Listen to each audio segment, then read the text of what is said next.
नमस्कार भक्तों, आप सभी का स्वागत है 700 दिनों के संपूर्ण श्रीमद् भगवद गीता पाठ की इस पावन आध्यात्मिक यात्रा में।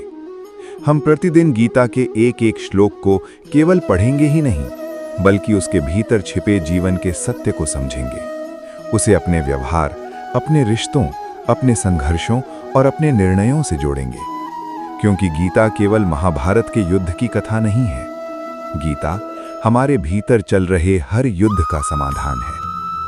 तो आइए आज प्रवेश करते हैं प्रथम अध्याय अर्जुन विषाद योग के दूसरे श्लोक में। बोलिए जय श्री कृष्ण। श्लोक 2।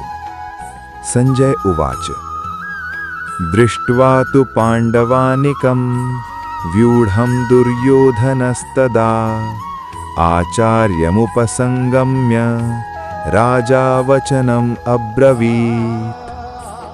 सरल अर्थ।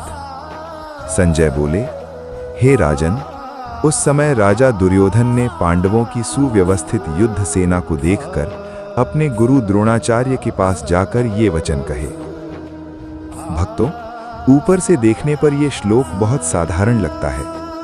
बस इतना कि दुर्योधन ने पांडवों की सेना देखी और अपने गुरु के पास गया। लेकिन गीता का हर श्लोक मनुष्य के भीतर की मनोवृत्ति खोलता है।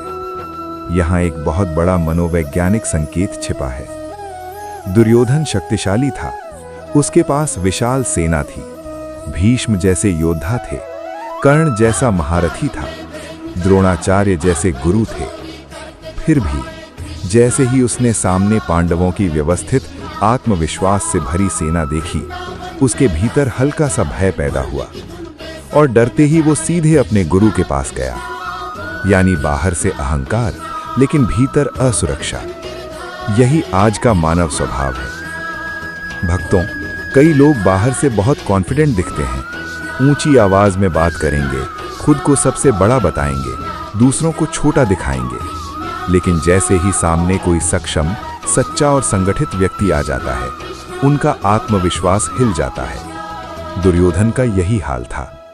उसे पहली बार महसूस हुआ, सिर्फ संख्या बड़ी होने से जीत तय नहीं होती, सामने वालों का मनोबल भी बहुत मायने रखता है। मान लीजिए किसी ऑफिस में एक सीनियर मैनेजर है जो हमेशा पावर दिखाता है। उसे लगता है कि उसके पास अथॉरिटी है, कनेक्शंस हैं, इसलिए वही स्ट्रॉन्गेस्ट है। लेकिन अचानक कंपनी में एक नई टीम आती है, disciplined, talented, United, clear strategy वाली। तब वो सीनियर मैनेजर बाहर से काम दिखेगा, लेकिन भीतर इनसिक्योरिटी शुरू हो जाएगी। फिर वो तुरंत अपने इन्फ्लुएंशियल बॉसेस के पास जाकर सपोर्ट बिल्ड करने लगेगा। क्यों? क्योंकि उसे सामने कॉम्पिटेंस दिख गया। ठीक यही दुर्योधन कर रहा है। मान लीजिए परिवार में दो भाइयों का बिजनेस डिस्प्यूट है। एक भाई वर्षों से डोमिनेशन में था, उसे लगता था सब कुछ उसी के कंट्रोल में है। लेकिन अचानक दूसरा भाई पूरी तैयारी, डॉक्यूमेंट्स, लीगल सपोर्ट और फैमिली ट्रस्ट के साथ सामने खड़ा हो जाता है। तब पहला भाई घबरा जाता है और तुरंत एल्डर्स के पास जाकर नैरेटिव बनाना शुरू करता है। ये डर किसका है? हार का नहीं, कंट्रोल खोने का। दुर्योधन की कंट्रोल खोने से डर रहा था। ये श्लोक हमें सिखाता है, अहंकारी व्यक्ति बाहर से जितना मजबूत दिखे, भीतर उतना ही भय छिपा होता है। जो व्यक्ति सच में निडर होता है, उसे बार बार सपोर्ट कलेक्ट करने की जरूरत नहीं पड़ती। दुर्योधन को अपनी शक्ति पर नहीं, अपनी स्थिति पर संदेह था। इसलिए पांडवों को देखते ही उसका मन डोल गया। भक्तों, जब इंसान का आधार सत्य नहीं होता, तो उसकी पूरी ताकत भी उसे भीतर से स्थिर नहीं रख पाती। दुर्योधन के पास सेना थी, पर धर्म नहीं था। उसके पास लोग थे, पर आत्म शांति नहीं थी। इसलिए सामने धर्म की संगठित शक्ति देखकर उसके मन में कंपन आ गया। आज के दूसरे श्लोक से हमें यह शिक्षा मिलती है, जिस शक्ति की नींव सत्य पर नहीं होती, वो पहली चुनौती देखकर ही डरने लगती है। बाहरी संसाधन आत्मविश्वास नहीं देते, अंतरात्मा की सच्चाई देती है। भक्तों, गीता का दूसरा श्लोक हमें बता रहा है कि युद्ध शुरू होने से पहले ही मन के युद्ध शुरू हो चुके हैं। एक तरफ दुर्योधन का छिपा हुआ भय, दूसरी तरफ आगे आने वाला अर्जुन का विषाद, और इन दोनों के बीच भगवान श्री कृष्ण का दिव्य ज्ञान।